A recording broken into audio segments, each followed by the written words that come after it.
ଆରେ ନାତି ବୁଝିଲୁ, ମୁଁ ଆଗରୁ ଅନ୍ୟ ଗାଁରେ ମାଛ ବିକେ। ତେଣୁ ମୁଁ ସାଇକେଲରେ ମାଛ ନେଇ ସକାଳୁ ଯାଏ ଓ ସନ୍ଧ୍ୟା ସୁଦ୍ଧା ଘରକୁ ଫେରି ଆସେ। ହେଲେ ସେଦିନ ମୁଁ ଘରକୁ ଫେରୁ ଫେରୁ ରାତି 9ଟା ହୋଇଗଲା, କାରଣ ବାକି ପଇସା ଆଦାୟ କରୁ କରୁ ବହୁତ ସମୟ ହୋଇଗଲା। ଫେରିଲା ବେଳେ ହଠାତ୍ ମୋର ନଜର ପଡ଼ିଲା, ବାଟରେ ଗୋଟିଏ ସ୍ତ୍ରୀଲୋକ ମୋତେ ଲିଫ୍ଟ ମାଗୁଥାଏ। ଏହା ଦେଖି ମୁଁ ପୁରା ଡରିଗଲି, କାରଣ ମୁଁ ଶୁଣିଥିଲି ଏପରି ରାତିରେ ଡାହାଣୀ ଲିଫ୍ଟ ମାଗେ ବୋଲି। ତେଣୁ ମୁଁ ଡରରେ ଭଗବାନଙ୍କୁ ଡାକି ସେଠାରୁ ପଳାଇ ଆସିଲି। ସେଦିନ ମୋର ବେଳା ଭଲ ଥିବାରୁ ମୁଁ ବଞ୍ଚିଗଲି। ଯଦି ଲିଫ୍ଟ ଦେଇଥାନ୍ତି ତାହେଲେ ମୋର ମରିବାଟା ପୁରା ପକ୍କା ଥିଲା। ଜେଜେ, ଏବେ ବି କଣ ସେ ଡାହାଣୀ ଅଛି? ଓ ଏବେ ବି କଣ ସେ ରାସ୍ତାରେ ଲୋକେ ଗଲେ ତାଙ୍କୁ ଲିଫ୍ଟ ମାଗେ? ଏବଂ ଯଦି ସେ ଡାହାଣୀ ବାଟରେ ଯିବା ଲୋକଙ୍କୁ ଏବେ ବି ଲିଫ୍ଟ ମାଗୁଛି, ତାହେଲେ ତାକୁ ମାରିବାକୁ ପଡ଼ିବ, ନହେଲେ ସେ ଲୋକଙ୍କୁ ମାରିଦେବ। ହଁ ରେ ବିଜୁ, ଏବେ ବି ସେ ଡାହାଣୀ ଅଛି ଏବଂ ଏବେ ବି ସେ ଲୋକଙ୍କୁ ଲିଫ୍ଟ ମାଗୁଛି। ଏଇ 2 ମାସ ତଳେ ମୋ ସାଙ୍ଗର ପୁଅ ଆସୁଥିଲା, ତାକୁ ଡାହାଣୀ ଲିଫ୍ଟ ମାଗିଲା। ସେ ମୋ କଥା ଶୁଣିଥିବାରୁ ତାକୁ ଲିଫ୍ଟ ଦେଲାନି ଏବଂ ବଞ୍ଚିକି ପଳାଇ ଆସିଲା। ଆଉ ରହିଲା ସେ ଡାହାଣୀକୁ ମାରିବା କଥା। ବାବାରେ, ସେ ଡାହାଣୀକୁ ମାରିବାଟା ଏତେ ସମ୍ଭବ ନୁହଁ, କାରଣ ସେ ବହୁତ ଶକ୍ତିଶାଳୀ ହୋଇଯାଇଛି। ଏସବୁ କଥା ବିଜୁର ବାପା ଶୁଣୁଥିଲା। ତେଣୁ ସେ କହିଲା, ଆରେ ବାପା, କାହିଁକି ସେ ମିଛ ଓ ଅନ୍ଧବିଶ୍ୱାସ କଥା ଛୁଆଟାକୁ ଶିଖାଉଛ? ଏସବୁ ଗପରେ ଶୁଣିବାକୁ ଭଲ ଲାଗେ, ହେଲେ ବାସ୍ତବରେ ଏସବୁ ମିଛ କଥା। ଆଉ ରହିଲା ତୁମ ସାଙ୍ଗ ପୁଅକୁ ଲିଫ୍ଟ ମାଗିବା କଥା, ତୁମ ସାଙ୍ଗର ପୁଅଟା ମୋ ସାଙ୍ଗ, ଆଉ ସେଟା ହେଲା ମଦୁଆଟା ଓ ବଡ଼ ଟାଉଟରଟା। ତା କଥାକୁ ବିଶ୍ୱାସ କରିବାଟା ବହୁତ ବଡ଼ ଭୁଲ। ମୁଁ ବି ବହୁତ ଥର ସେଇ ରାସ୍ତା ଦେଇ ଆସିଛି, ହେଲେ ମୁଁ ତ କାହିଁ ଡାହାଣୀକୁ ଦେଖିନି କାହାକୁ ଲିଫ୍ଟ ମାଗିବାରେ। ସେ ଏତିକି କହିବା ପରେ ଘର ବାହାରୁ ଅମିତ ଡାକିଲା, ଆରେ ଓ ଅକ୍ଷୟ ଭାଇ, ଶୀଘ୍ର ଘର ବାହାରକୁ ଆସ। ଗାଁରେ ଏକ ବଡ଼ ଆଶ୍ଚର୍ଯ୍ୟ ଘଟଣା ଘଟିଛି, ଯାହାକୁ ଶୁଣିବା ପରେ ତମେ ତାହାକୁ ସତ କଥା କି ମିଛ କଥା କିଛି ବୁଝିପାରିବ ନାହିଁ। ଏହା ଶୁଣିବା ପରେ ଅକ୍ଷୟ ଘର ବାହାରକୁ ଆସିଲା। ସେ ଆସିବା ପରେ କହିଲା, ଆରେ ଅମିତ, କଣ ହୋଇଛି? ଏପରି କାହିଁକି ପାଟି କରୁଛୁ? ଓ କଣ ଏପରି ଗାଁରେ ହୋଇଛି କି ଯେଉଁଥିପାଇଁ ତୁ ଏପରି ଡରିବା ସହ କହୁଛୁ କଣ ନା ତୋ କହିବା କଥାକୁ ମୁଁ ବିଶ୍ୱାସ କରିପାରିବି ନାହିଁ। ଆରେ ଅକ୍ଷୟ ଭାଇ, ଆମ ଗାଁ ଅଜୁଟା କାଲି ରାତିରେ ଗାଁ ରାସ୍ତାରେ ଆସୁଥିବା ବେଳେ ଗୋଟିଏ ସ୍ତ୍ରୀଲୋକଟେ ଲିଫ୍ଟ ମାଗିଲା।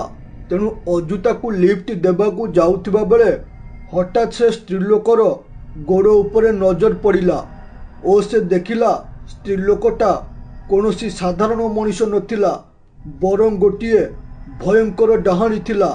ତା ବେଳ ଭଲ ଥିବାରୁ ସେ ବଞ୍ଚିଗଲା, ହେଲେ କାଲିଠାରୁ ଆସିବା ପରଠାରୁ ଜ୍ୱରରେ ଥରୁଛି। ଏକଥା ପୁରା ଗାଁରେ ହୁ ହୁ କରି ମାଡ଼ିଗଲାଣି। ଆରେ ଏ ଅମିତ, ମୋତେ ଜମା ବି ଏକଥା ବିଶ୍ୱାସ ହେଉନି। ସେଟା କାଲି ରାତିରେ ମଦ ପିଇଥିବ ବୋଧେ, ନହେଲେ ଗଞ୍ଜେଇ ମାରି ଘରକୁ ଫେରୁଥିବ। ତେଣୁ ସେ ଏପରି ବାଉଳି ଚାଉଳି ହେଉଥିବ। ତେଣୁ ତାର କଥାକୁ ଜମା ବି ବିଶ୍ୱାସ କରନି। ଆରେ ଅକ୍ଷୟ ଭାଇ, ତମେ କଣ ଜାଣିନ ଅଜୁଟା କେମିତିକା ପିଲା?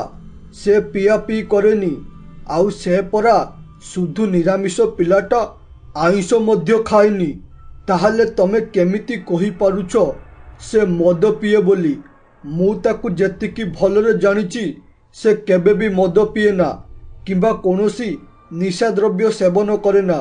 ତେଣୁ ସେ ଯେଉଁ ଡାହାଣୀ ବିଷୟରେ କହୁଛି ତାହା ପୁରା ସତ କଥା। ମୋର ପୁରା ବିଶ୍ୱାସ ଅଛି ଏକଥା ମିଛ ବୋଲି।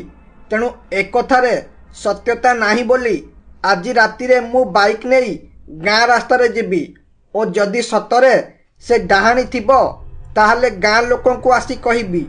ଓ ଯଦି ଡାହାଣୀ ନଥିବ ତାହେଲେ ପ୍ରମାଣ ହୋଇଯିବ ଯେ ଅଜୁ କାଲି ରାତିରେ ମଦ ପିଇ ଘରକୁ ଫେରୁଥିଲା ବୋଲି। ଅକ୍ଷୟ ଏପରି ରାଗରେ କହି ରହିଲା ଏବଂ ରାତି ହେବା ପରେ ସେ ତାର ବାଇକ୍ ଧରି ଗାଁ ରାସ୍ତା ଆଡ଼କୁ ଗଲା ଏବଂ ସେ କିଛି ବାଟ ଯାଇଛି। ହଠାତ୍ ଦେଖିଲା ସତକୁ ସତ ଗୋଟେ ସ୍ତ୍ରୀଲୋକ ବାଟରେ ହାତ ଦେଖାଉଥାଏ। ଏହା ଦେଖି ଅକ୍ଷୟ ନେଇ ସେ ସ୍ତ୍ରୀଲୋକ ପାଖରେ ଗାଡ଼ି ରଖିଦେଲା ଓ କହିଲା, ହଇଏ ମ୍ୟାଡାମ, ତମ ଘର କୋଉଠି ଓ ତୁମେ ଏଠାରେ ଏପରି ହାତ ଦେଖାଇ ଲୋକଙ୍କୁ ଡରାଉଛ କାହିଁକି? ତମର କ'ଣ କିଛି କାମ ଧନ୍ଦା ନାହିଁ କି? ଆଚ୍ଛା ଆଚ୍ଛା, ବୁଝିଲି ବୁଝିଲି, ତୁମେ ତାହେଲେ ବାଟରେ ଯାଇଥିବା ଲୋକଙ୍କୁ ଅଟକାଉଛ ଓ ତାଙ୍କଠାରୁ ଟଙ୍କା ନେଉଛ ବୋଧେ। ତୁମକୁ ଭଲରେ କହୁଛି, ଏଠାରୁ ପଳାଅ, ନହେଲେ ପୋଲିସ ପାଖରେ ଧରାଇ ଦେବି। ଅକ୍ଷୟ ଏପରି କହିବା ପରେ ମଧ୍ୟ ସେ ସ୍ତ୍ରୀଲୋକ ପାଖରୁ କୌଣସି ଉତ୍ତର ଆସିଲା ନାହିଁ। ଏହା ଦେଖି ସେ ଆଶ୍ଚର୍ଯ୍ୟ ହୋଇଗଲା ଓ ଟିକେ ଡରିଗଲା। ତା ମନରେ କିଛି କ୍ଷଣ ପାଇଁ ଏକ ସନ୍ଦେହ ଜାତ ହେଲା, ସତରେ ଆଉ ଏଟା ଡାହାଣୀ ନୁହଁ ତ? ସେ ଏପରି ଭାବି କହିଲା, ହଇଏ ମ୍ୟାଡାମ, ମୋତେ ଡରାଇବାକୁ ଚେଷ୍ଟା କରନି। ମୁଁ ଏଠାକୁ ଡରିବାକୁ ଆସିନି। ମୁଁ ଭଲ ଭାବରେ ଜାଣିଛି ତୁମେ ଗୋଟିଏ ମଣିଷ ଯିଏକି ଏପରି ଲୋକଙ୍କୁ ଡରାଉଛ, ତାଙ୍କଠାରୁ ଟଙ୍କା ଲୁଟିବାରେ ଲାଗୁଛ। ତେଣୁ ମୁଁ ଭଲରେ ଭଲରେ କହୁଛି, ଆମ ଗାଁ ଲୋକଙ୍କୁ ଡରାଇବା ବନ୍ଦ କର ଏବଂ ଏ ଜାଗା ଛାଡ଼ି ଏବେ ପଳାଅ, ନହେଲେ ଏବେ କିଛି ବି ପୁଅ ଝିଅ ମାନିବିନି, ତୁମକୁ ଚାପୁଡ଼େ ପକାଇଦେବି। ଅକ୍ଷୟ ଏତିକି କହିଛି କି ନାହିଁ, ଡାହାଣୀ ତାର ପ୍ରକୃତ ରୂପକୁ ଆସି କହିଲା, ହଇରେ ମୂର୍ଖ ମଣିଷ, ତୁ ନିଜକୁ ବେଶୀ ଚାଲାକ ଓ ସାହସୀ ଭାବିଛୁ ନା କ'ଣ? ମୋତେ ଡରି ଲୋକେ କେହି ବି ଲିଫ୍ଟ ଦେବା ତ ଦୂର କଥା, ମୋ ପାଖରେ କେହି ବି ରହୁନାହାନ୍ତି। ହେଲେ ତୁ ମୋ ପାଖକୁ ଆସିଲୁ, ତାହା ସହ ପୁଣି ମୋ ଉପରେ ଗରମ ଦେଖାଉଛୁ। କହିଲୁ କ'ଣ ନା ମୋତେ ଚାପୁଡ଼େ ମାରିବୁ? ହଉ ଦେଖିବା ତୁ କେମିତି ମୋତେ ଚାପୁଡ଼େ ପକାଇଦେବୁ। ଏବେ ଦେଖ ମୁଁ ତୋର କି ଅବସ୍ଥା କରୁଛି। ଆରେ ଡାହାଣୀ, ଏ ଡାହାଣୀ, ଦୟାକରି ମୋତେ ଛାଡ଼ିଦେ। ମୁଁ ଅଜଣାରେ ଏଠାକୁ ପଳାଇ ଆସିଲି। ମୋ ସାଙ୍ଗ ଅମିତ ତୋ ବିଷୟରେ କହୁଥିଲା, ହେଲେ ମୁଁ ବିଚରାଟା ତା କଥାକୁ ବିଶ୍ୱାସ ନ କରି ତୋ ପାଖକୁ ପଳାଇ ଆସିଲି। ଦୟାକରି ମୋତେ ଛାଡ଼ିଦେ, ଏଠାରୁ ଯିବାକୁ ଦେ। ଘରେ ମୋର ସ୍ତ୍ରୀ ପିଲା ଛୁଆ ଅପେକ୍ଷା କରିଥିବେ। ହଇରେ ମୂର୍ଖ ମଣିଷ, ତୁ କ'ଣ ଭାବିଲୁ ମୁଁ ତୋତେ ଏଠାକୁ ଆଣିଛି କ'ଣ ଛାଡ଼ିବା ପାଇଁ? ମୁଁ ବହୁ ବର୍ଷ ହେବ ବାହାରକୁ ବାହାରୁ ନଥିଲି, ହେଲେ ଏବେ ହଠାତ୍ ଏଠାରେ ବାହାରକୁ ବାହାରିବାର କାରଣ ହେଉଛି ମୋ ସିଦ୍ଧି। ମୁଁ ଏପରି 5 ଜଣ ମଣିଷକୁ ବଳି ଦେବା ପରେ ଯାଇ ଅମର ହୋଇଯିବି। ତେଣୁ ତୁ ଚାଲ ମୋ ସାଥିରେ। ଡାହାଣୀ ଏପରି କହି ଅକ୍ଷୟକୁ ସେଠାରୁ ଅଦୃଶ୍ୟ କରିନେଲା। ଏସବୁ ଦୃଶ୍ୟ ଅମିତ ଲୁଚିକି ଦେଖୁଥିଲା। ସେ ଏସବୁ ଦୃଶ୍ୟ ଦେଖି ବହୁ ଜୋରେ ଡରିଗଲା ଓ କହିଲା, ଆରେ ଇଏ କ'ଣ? ଏ ଡାହାଣୀ ମୋ ସାଙ୍ଗ ଅକ୍ଷୟକୁ ନେଇଗଲା। ଏହା ଦେଖି ମୋ ଛାତି ଥରି ଯାଉଛି। ମୁଁ ପ୍ରଥମରୁ ତାକୁ ମନା କରୁଥିଲି, ଏଠାକୁ ଆସନା, ଏଠାରେ ସତର ଡାହାଣୀ ଅଛି ବୋଲି, ହେଲେ ସେଟା ତ ମୋ କଥାକୁ ଶୁଣିଲା ନାହିଁ, ଯାହାଦ୍ୱାରା ଏବେ ତାକୁ ଡାହାଣୀ ନେଇଗଲା। ଏବେ ମୁଁ କ'ଣ କରିବି? କିପରି ତାକୁ ବଞ୍ଚାଇବି? ହେ ପ୍ରଭୁ, ମୋତେ କିଛି ଗୋଟିଏ ବାଟ ଦେଖାଅ, ଯେମିତି ମୁଁ ମୋର ସାଙ୍ଗକୁ ବଞ୍ଚାଇ ପାରିବି।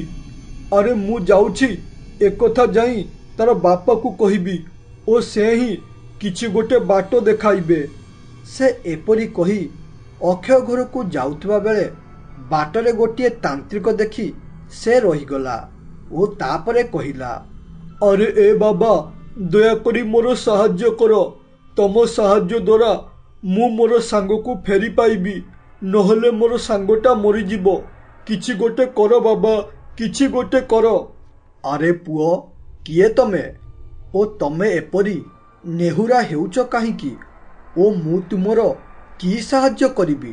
ଟିକେ ଖୋଲିକି କହିଲେ ଯାଇ ମୁଁ ତୁମର ସାହାଯ୍ୟ କରିପାରିବି, ନହେଲେ ମୁଁ ତୁମର ସାହାଯ୍ୟ କରିପାରିବି ନାହିଁ।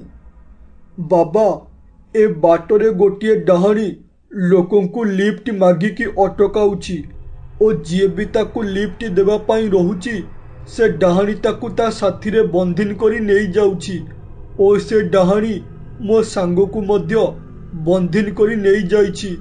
ଦୟାକରି କିଛି ଗୋଟେ କର ଏବଂ ମୋର ସାଙ୍ଗକୁ ବଞ୍ଚାଅ ବାବା, ନହେଲେ ସିଏ ମରିଯିବ।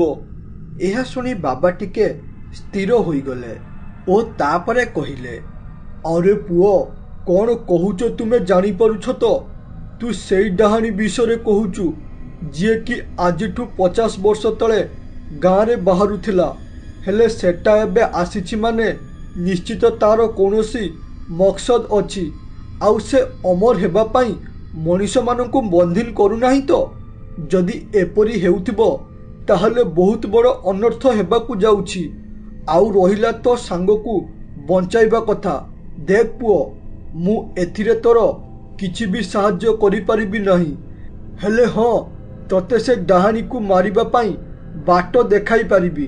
ସେ ଡାହାଣୀକୁ ମାରିବା ପାଇଁ ବାଟ ହେଲା ତତେ ଡାହାଣୀ ସାଥିରେ ବନ୍ଦିନ ହୋଇ ତାର ଗୁମ୍ଫାକୁ ଯିବାକୁ ପଡ଼ିବ ଓ ତାପରେ ଦେଖିବୁ ଗୁମ୍ଫାରେ ଗୋଟିଏ କଣ୍ଢେଇଟେ ଡାହାଣୀ ରଖିଥିବ। ସେଇ କଣ୍ଢେଇରେ ଭୂତର ସମସ୍ତ ଶକ୍ତି ଅଛି। ସେ କଣ୍ଢେଇ ଦେହରେ ନିଆଁ ଲଗାଇବା ପରେ ଯାଇ ସେ ଡାହାଣୀ ମରିବ ଓ ତାପରେ ଯାଇ ତୁ ତୋର ସାଙ୍ଗକୁ ବଞ୍ଚାଇ ପାରିବୁ। ଏବେ ତୋ ସାଙ୍ଗକୁ ବଞ୍ଚାଇବା ଦାୟିତ୍ୱ ତୋ ହାତରେ। ତୁ ତାକୁ କେମିତି ଓ କିପରି ବଞ୍ଚାଇବୁ ସେଇଟା ତୁ ବୁଝ। ଏସବୁ ଶୁଣି ଅମିତ ବହୁତ ଆଶ୍ଚର୍ଯ୍ୟ ହେବା ସହ ଡରିଗଲା ମଧ୍ୟ ଓ ମନେ ମନେ ଭାବିନେଲା ଏସବୁ ତା ଦ୍ୱାରା ସମ୍ଭବ ନୁହେଁ ବୋଲି। କାରଣ ସେ ଭୂତ ପ୍ରେତକୁ ବହୁ ଜୋରେ ଡରେ। ତେଣୁ ସେ କ'ଣ କରିବ ଓ କ'ଣ ନାହିଁ ଏପରି ଭାବିବାରେ ଲାଗିଲା। ଏବଂ ତା ପରଦିନ ସକାଳ ହେବା ପରେ ଅମିତ ଏ ବିଷୟରେ ଅକ୍ଷୟର ବାପାକୁ କହିଲା, ଆରେ ଦାଦା, ମୁଁ ତୁମକୁ ଗୋଟିଏ କଥା କହିବି ଯାହାକୁ ଶୁଣିବା ପରେ ତମ ମନ ବହୁତ ଦୁଃଖ ହେବ। ହେଲେ ତଥାପି ମୁଁ ତୁମକୁ କହୁଛି। ଓ ସେ କଥାଟି ହେଲା, କାଲି ରାତିରେ ଆମ ଗାଁ ରାସ୍ତାରେ ଅକ୍ଷୟ ଯାଉଥିବା ବେଳେ ତାକୁ ଡାହାଣୀ ଲିଫ୍ଟ ମାଗିଲା। ହେଲେ ଏସବୁ କଥାକୁ ଅକ୍ଷୟ ବିଶ୍ୱାସ ନ କରି ଯେମିତି ସେ ଡାହାଣୀକୁ ଲିଫ୍ଟ ଦେଲା, ଡାହାଣୀ ସଙ୍ଗେ ସଙ୍ଗେ ତାକୁ ବନ୍ଦିନ କରି ତା ସାଥିରେ ନେଇଗଲା। ଆରେ ଏ ଅମିତ, କ'ଣ କହୁଛୁ ତୁ?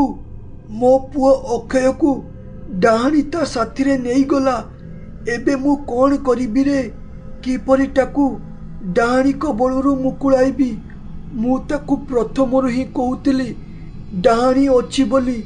ହେଲେ ସେ ଚଣ୍ଡାଳଟା ମୋ କଥାକୁ ବିଶ୍ୱାସ କଲାନି। ଏବେ କେତେ ବଡ଼ ଭୁଲ କରିଛି। ଏବେ ସେ ବଞ୍ଚିବ କି ମରିବ ମୁଁ ଜାଣିନି। ହେ ପ୍ରଭୁ, କ'ଣ ଗୋଟେ କରି ମୋ ପୁଅକୁ ରକ୍ଷା କର ପ୍ରଭୁ। ଅକ୍ଷୟ ବାପାର ଦୁଃଖ ଭରା ମୁହଁ ଦେଖି ଅମିତକୁ ବହୁ ଜୋରେ କଷ୍ଟ ହେଲା।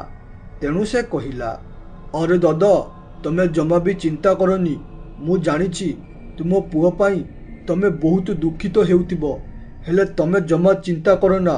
ମୁଁ ଯେମିତି ବି ହେଉ ତୁମ ପୁଅକୁ ଫେରାଇ ଆଣିବି। ସେ ଖାଲି ତୁମ ପୁଅ ନୁହଁ, ବରଂ ମୋର ମଧ୍ୟ ଜଣେ ବହୁତ ଭଲ ସାଙ୍ଗ। ଅମିତ ଏପରି ଅକ୍ଷୟର ବାପା ମନକୁ ଖୁସି କରି ସେଠାରୁ ପଳାଇ ଆସିଲା ଗୋଟିଏ ଫାଙ୍କା ଜାଗାକୁ। ସେ ଗଲାବେଳେ ଦେଖିଲା ଗୋଟିଏ ବିଲୁଆ ମନ ଦୁଃଖରେ ଜଙ୍ଗଲରେ ଛିଡ଼ା ହୋଇଥାଏ। ଏହା ଦେଖି ସେ ବିଲୁଆ ପାଖକୁ ଗଲା ଏବଂ ସେଠି ପହଞ୍ଚିବା ପରେ କହିଲା, ଆରେ ଏ ବିଲୁଆ, ତୋର କ'ଣ ହୋଇଛି? ତୁ ଏପରି ଏଠି ମନ ଦୁଃଖରେ ଛିଡ଼ା ହୋଇଛୁ କାହିଁକି?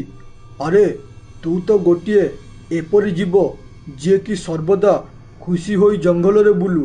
ହେଲେ ଏବେ କ'ଣ ହୋଇଛି? ତୁ ଏଠାରେ ଏମିତି ଦୁଃଖିତ ହୋଇ ଛିଡ଼ା ହୋଇଛୁ। କ'ଣ କିଛି ଅସୁବିଧା ହୋଇଛି କି?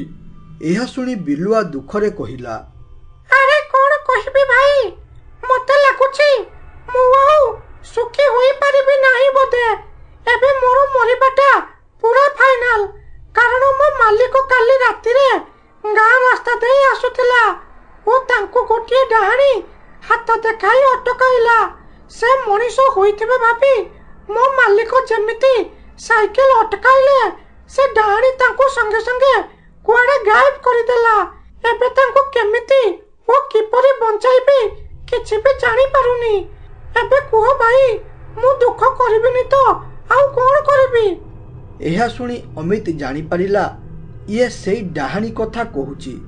ଯେଉଁ ଡାହାଣୀ तार सांग को नहीं तेणु से कहला हईरे बिलुआ तू जमा भी चिंता करना तो मालिक को मु फेराई आनिबी बास तू मो साथ देबू मु एसबू कहिबार कारण हेउची मो सांग को मध्य से डाहाणी नहीं जाइछि तेणु से डाहाणी को मारिबा को हेले प्रथमे आमे तार गुंफा को जीवा को पड़िबो ओ तापरे जाई मु से डाहाणी सांगरे लड़ी पारिबी। अरे भाई कौन करिबे बास खाली कुआ मु मोर मालिक को बंचाइबा पई किछि भी करि पारे जदि मो मालिक को बंचाइबा पई मोर जीवन पळाय ना ताहले चलिबो हेले बास खाली मो मालिक को बंचाइबा दरकार हे भाई बास थरे खाली मो मालिक को बंचाई दियो। एहा सुनी अमित बिलुआ को सब कथा बुझाई कि कहिला कौन करिबो ओ कौन नाही एपरी बुझाई रहिला एवं राति हेबा परे बिलुआ ओ अमित गाँ रास्ता देई गले ओ डाहाणी को देखी ता पाखरे रही गले एवं सेठारे पहुँचबा परे डाहाणी तांको दुई जन को अदृश्य करी सेठारु नेही गला ओ गुंफारे पहुँचाई कहिला हईरे मूर्ख मनीष बास आउ दुई जन मनीष को जोगाड़ करने पर्यंत बंची था जितेबले 5 जन मनीष होइजिबे सेतेबेले मरिबो आउ हाँ ए बिलुआ शुण तू भी मरिबो तते मारी मोर सेवक को खाइबा को देबी हो एठारे रुह मु चलिली।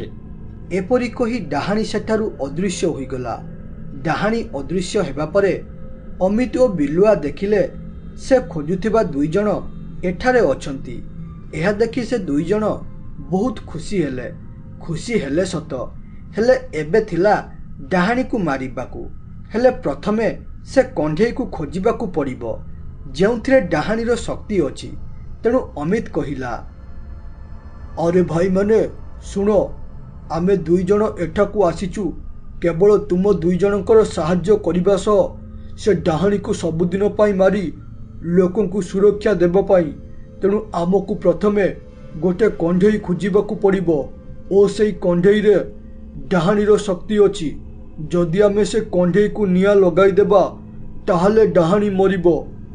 एहा सुनिबा परे बिलुआर मालिक कहिला अरे भाई तुमे जेउ कंढेई कथा कहूच मु देखिछि से कंढेई कोठी अछि तेणु तुमे सबू मो साथी रे चलो मु देखाई देबी से कंढेई को ओ तापरे जाई आमे से कंढेई रो देह रे निया लगाई देबा ओ तापरे डाहाणी मरिबो।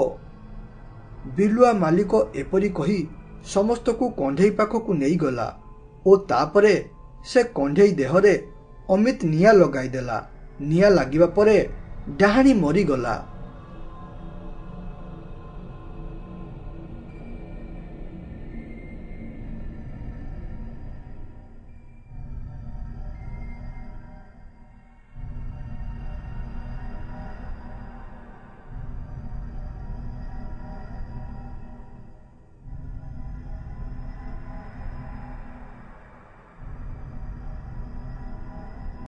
ओहो ए ठंडा ठंडा पागरे झाड़ा पीरिबाटा बहुत कष्ट मु शांति रे सोईथिली हेले यतिक बेले मते जोरे झाड़ा लागिला हो एबे जेते शीघ्र हेबो एठारु झाड़ा पीरी पळाइबी नहेले जदि भूत बाहरे ना ताहले आज मोर शेष दिन होई जिवो। एपरी कही सुरेश गोटिए जगार झाड़ा बसिला ओहो झाड़ा पीरिबा पाई गोटे भल जगह पाईगली एठारे टिके शीत कम जहाद्वारा मते टिके थर कम उठाउची से एतिकी कहिछि कि नहीं हठात तार नजर पड़िला गोटिए निया गोला एपाख सेपाख गड़ू थाए एहा देखि से डरी गला ओ धीरे धीरे कहिला अरे एटा किपरिका जिनिस एटा गोटे निया गोला परी गड़ुची एपरिका जिनिस मु तो मो जीवन रे केबे भी देखि नथिली एटा आउ डाहाणी आलोक नुह तो अरे ना ना ए जिनिस किछि अलगा बोधे अरे एटा आउ जख नुहे तो हाँ हाँ एटा 100% जख होइतिबो जाउची एबे याकू धरिबी अरे गोटिए संदेह रहिला जदि एटा भूत होइतिबो ना ताहले मोर मृत्युटा पूरा फाइनल हो जिवो तेणु ए विषय मो बापा को टिके पचारिबा पड़िबो ओ काली ठीक एतिकी बेले आसीबी जदि ए जखटा एथारे थिबो ताहले धरिबी।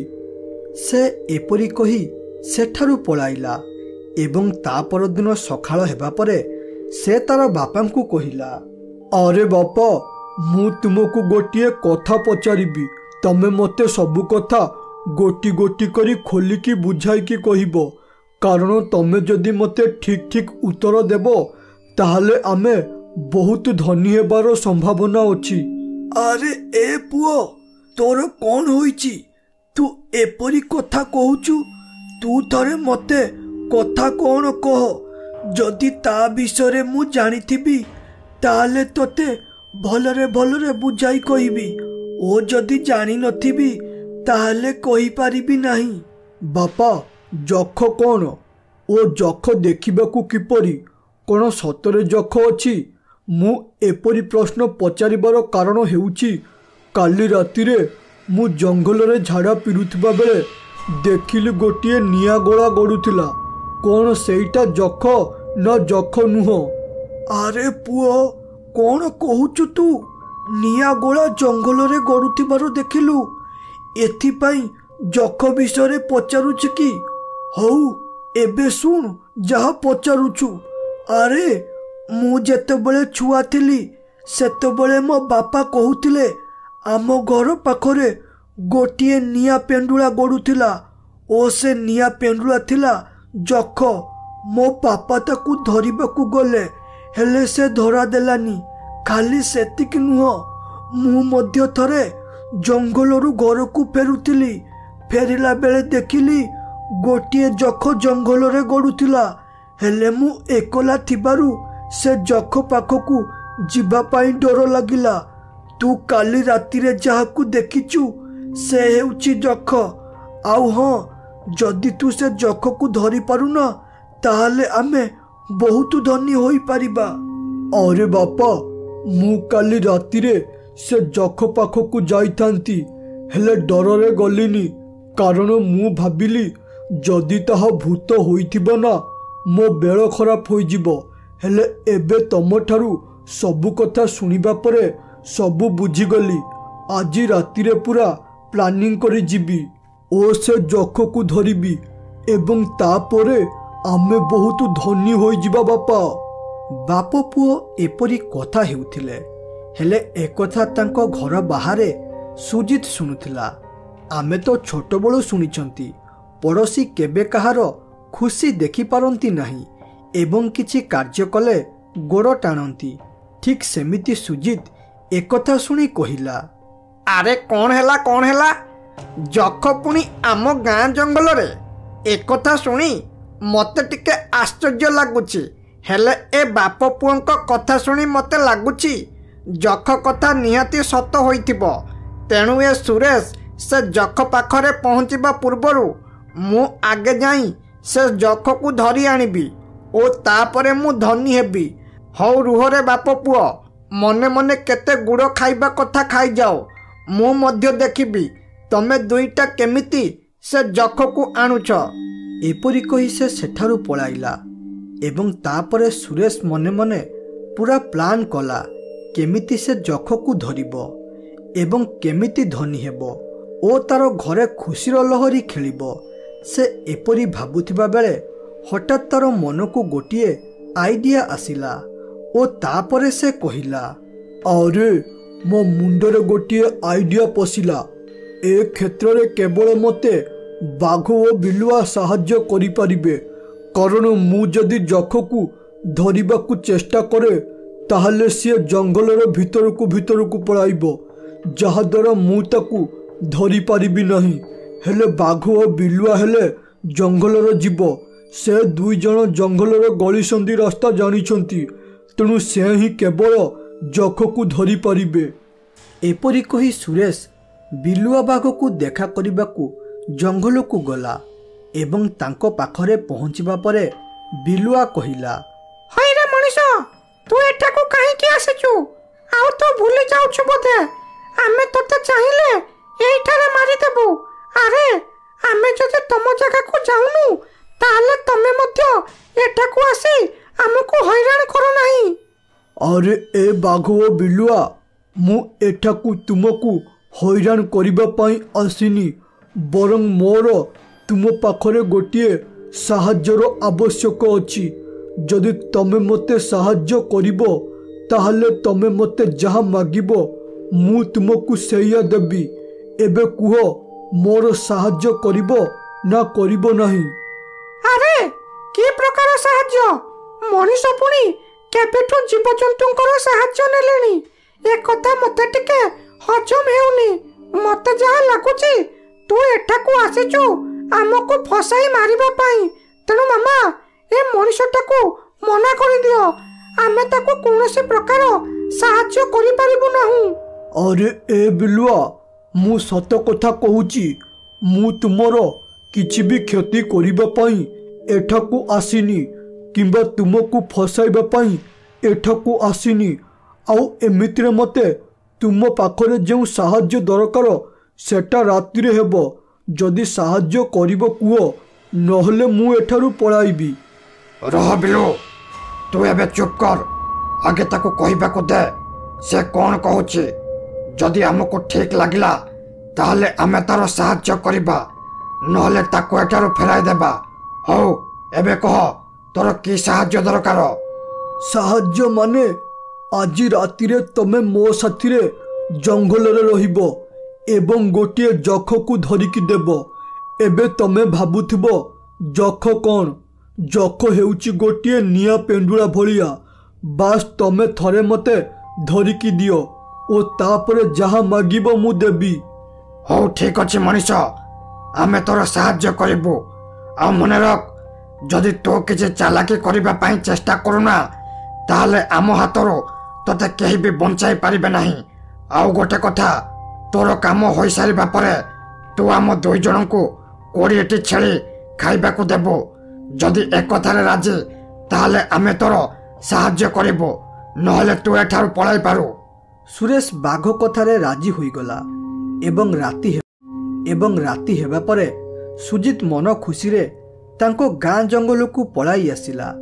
ଏବଂ କିଛି ସମୟ ଅପେକ୍ଷା କରିବା ପରେ ହଠାତ୍ ତାର ନଜର ପଡ଼ିଲା ଗୋଟିଏ ନିଆଁ ପେଣ୍ଡୁଳା ଗଡ଼ୁଥାଏ।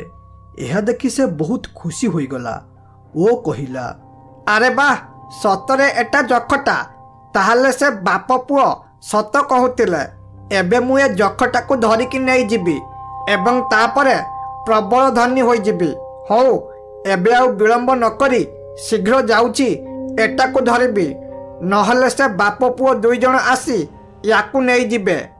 ସୁଜିତ ଏପରି କହି ଯଖକୁ ଧରିବା ପାଇଁ ଆଗକୁ ବଢ଼ିବାରେ ଲାଗିଲା। ସେ ଯେମିତି ଯଖକୁ ଧରିବା ପାଇଁ ଚେଷ୍ଟା କଲା, ଯଖ ସେତେ ଆଗକୁ ଆଗକୁ ବଢ଼ିବାରେ ଲାଗିଲା। କଥାରେ ଅଛି, ଅତି ଲୋଭ ତଣ୍ଟି କାଟେ।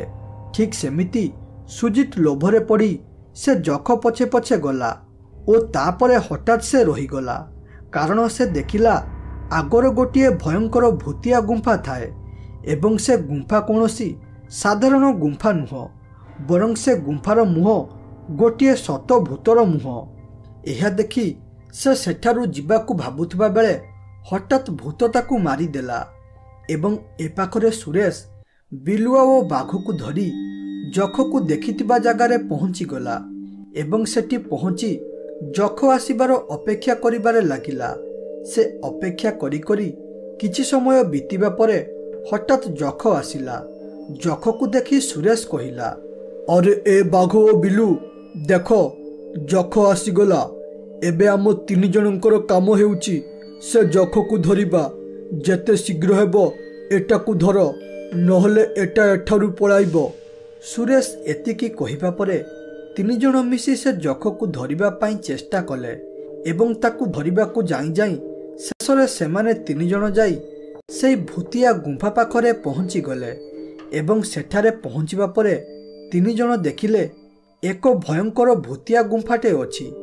ଏହା ଦେଖି ବାଘ ଭାବିଲା ସୁରେଶ ବୋଧେ ତାଙ୍କୁ ଫସାଇ ଏ ଭୂତ ଗୁମ୍ଫା ପାଖକୁ ଆଣିଛି। ତେଣୁ ସେ ବହୁତ ଜୋରେ ରାଗିଗଲା ଓ ରାଗରେ କହିଲା, ହଇରେ ମୂର୍ଖ ମଣିଷ, ତୁ ଶେଷରେ ଆମକୁ ଧୋକା ଦେଇ ଏଇ ଭୂତ ପାଖକୁ ମରିବା ପାଇଁ ନେଇ ଆସିଲୁ। ବିଶ୍ୱାସ କର, ଆଜି ଯଦି ମୁଁ ଏଠାରୁ ବଞ୍ଚିକି ଯାଏ ନା ତାହେଲେ ତତେ ମୋ ହାତରୁ କେହି ବି ବଞ୍ଚାଇ ପାରିବେ ନାହିଁ। ମାମା, ମୁଁ ପ୍ରଥମରୁ କହୁଥିଲି ଏ ମଣିଷ ଜାତି ଗୁଡ଼ାକ ହେଉଛନ୍ତି ବେଇମାନ, ତେଣୁ ୟାକୁ ଭରସା କରନି। ହେଲେ ତମେ କ'ଣ ମୋ କଥା ମାନିଲ? ମୋ କଥା ମାନିଲ ନାହିଁ। ଆଜି ଏଇ ବଡ଼ ଅସୁବିଧାରେ ପଡ଼ିଲ। ଏବେ ଭାବ ଆମେ ଏଠାରୁ କେମିତି ବଞ୍ଚିବା? ଆରେ ଏ ବିଲୁଆ ଓ ବାଘ, ମୁଁ ସତ କହୁଛି, ଏ ଭୂତ ପାଖକୁ ମୁଁ ତୁମକୁ ଫସାଇକି ଆଣିନି, ବରଂ ଏ ଜଖ ନେଇକି ଆସିଛି। ତେଣୁ ମୋ ଉପରେ ଏପରି ମିଛ ଅଭିଯୋଗ ଲଗାଉ ନାହିଁ ଓ କୁହ ଏଠାରୁ କେମିତି ବଞ୍ଚିକି ଯିବା। ଏକଥା ଶୁଣି ଭୂତ ଜୋରରେ ହସି ହସି କହିଲା, ହଇରେ ମୂର୍ଖମାନେ, ତୁମକୁ ଏଠାକୁ କେହି ବି ଡାକି ନାହାନ୍ତି, ବରଂ ମୁଁ ତୁମକୁ ଆଣିଛି।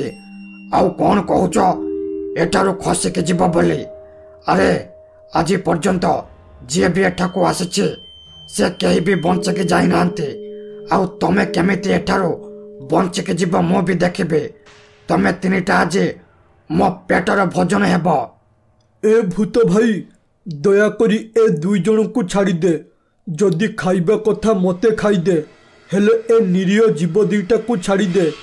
ମୁଁ ଏ ଜଖ ଲୋଭରେ ଏଠାକୁ ଆସିଥିଲି, ହେଲେ ଏ ନିରୀହ ଜୀବ 2ଟାକୁ ମୁଁ ଡାକିବାରୁ ସେ ଆସିଥିଲେ। ତେଣୁ ଯଦି ଖାଇବା କଥା ମୋତେ ଖା। ଏହା ଦେଖି ବାଘ ବୁଝିଗଲା ଯେ ପ୍ରକୃତରେ ମଣିଷ ତାକୁ ଫସାଇ ଏଠାକୁ ଆଣିନି, ବରଂ ଅଜଣାରେ ସବୁ ଏଠାକୁ ପଳାଇ ଆସିଛନ୍ତି। ଏସବୁ ବୁଝିପାରି ବାଘ କହିଲା, ଆରେ ମଣିଷ, ତୋ କଥାରୁ ମୁଁ ବୁଝିପାରୁଛି ତୁ ଆମକୁ ଏଠାକୁ ଡାକିନୁ ବୋଲି। ତେଣୁ ଆଜି ଯଦି ମରିବା ତାହେଲେ 3 ଜଣ ମରିବା, କାରଣ ଆମେ ମଧ୍ୟ ଛେଳି ଖାଇବା ଲୋଭରେ ତୋ ସାଥିରେ ଆସିଥିଲୁ। ଲୋଭ 3 ଜଣ କରିଛନ୍ତି ମାନେ 3 ଜଣ ମରିବା, ନହେଲେ ଏଠାରୁ 3 ଜଣ ବଞ୍ଚିକି ଯିବା।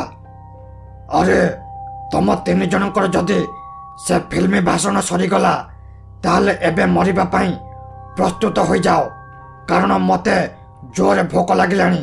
ତେଣୁ ମର ଏବେ। ଭୂତ ଏପରି କହିଛି କି ନାହିଁ, ହଠାତ୍ ଗୋଟିଏ ନିଆଁ ଲଗା ତୀର ଆସି ତା ଦେହରେ ବାଜିଲା, ଯାହାଦ୍ୱାରା ସେ ସେଇଠାରେ ଜଳିଗଲା। ଏହା ଦେଖି ବାଘ, ବିଲୁଆ ଓ ସୁରେଶ ଖୁସି ହୋଇଗଲେ ଏବଂ ପଛକୁ ବୁଲି ଦେଖିଲେ ସୁରେଶ ବାପା ତୀର ମାରିଛି। ଏହା ଦେଖି ସେ କହିଲା, ଆରେ ବାପା, ତମେ ଏଠି ଓ ତମେ କେମିତି ଜାଣିଲ ମୁଁ ଅସୁବିଧାରେ ପଡ଼ିଛି ବୋଲି, ଯାହାଦ୍ୱାରା ତମେ ଏଠାକୁ ତୀର ଧରି ପଳାଇ ଆସିଲ ଏବଂ ଏ ଭୂତକୁ ମାରିଦେଲ? ଆରେ ପୁଅ, ତୁ ଘରୁ ବାହାରିବା ପରଠାରୁ ମୋ ମନ ଗୋଳେଇ ଘାଣ୍ଟି ହେଲା। କାହିଁକି କେଜାଣି ମୋତେ ଏମିତି ଲାଗିଲା ସତେ ଯେମିତି ତୁ କୌଣସି ବହୁତ ବଡ଼ ବିପଦରେ ପଡ଼ିଛୁ ବୋଲି। ମୋ ମନ ଜମା ବି ଭଲ ନ ଲାଗିବାରୁ ମୁଁ ଆମ ତୀର ଧରି ଏଠାକୁ ପଳାଇ ଆସିଲି ଓ ଏଠାରେ ପହଞ୍ଚି ଦେଖେ ତ ତମେ ବହୁତ ବଡ଼ ବିପଦରେ ପଡ଼ିଛ। ଏହା ଦେଖି ମୁଁ ମୋର ତୀର ମାଧ୍ୟମରେ ଏ ଭୂତକୁ ମାରିଦେଲି। ସେମାନେ ଏପରି କଥା ହେଉଥିବା ବେଳେ ହଠାତ୍ ଜଖଟି ବଡ଼ ହେବାରେ ଲାଗିଲା ଏବଂ ସେଠାରୁ ଗୋଟିଏ ଦେବତା ବାହାରି କହିଲା, ଆରେ ବାଘ, ବିଲୁଆ ଓ ମଣିଷ, ତୁମ ସମସ୍ତଙ୍କୁ ଅନେକ ଅନେକ ଧନ୍ୟବାଦ। ତମେ ମୋତେ ଏ ଭୂତ କବଳରୁ ରକ୍ଷା କରିଥିବାରୁ। ଏ ଭୂତ ମୋତେ ଗୋଟିଏ ଜଖ କରି ତା କବଳରେ ବନ୍ଦିନ କରି ରଖିଥିଲା ଓ କହୁଥିଲା ପ୍ରତ୍ୟେକ ଦିନ ଗୋଟିଏ ଲେଖାଏଁ ମଣିଷ ନେଇ ଆସିବା ପାଇଁ। ହେଲେ ତୁମେ ଏ ଭୂତକୁ ମାରିବା ପରେ ମୁଁ ଏ ଜଖଟାରୁ ମୁକ୍ତି ହେଲି। ଏଥିପାଇଁ ମୁଁ ତୁମକୁ କିଛି ଉପହାର ଦେବାକୁ ଚାହୁଁଛି। ଦେବତା ଏପରି କହି ନିଜର ଶକ୍ତି ମାଧ୍ୟମରେ ଅନେକ ସୁନାର ଟଙ୍କା ଦେଲେ ଓ ସେଠାରୁ ଅଦୃଶ୍ୟ ହୋଇଗଲେ।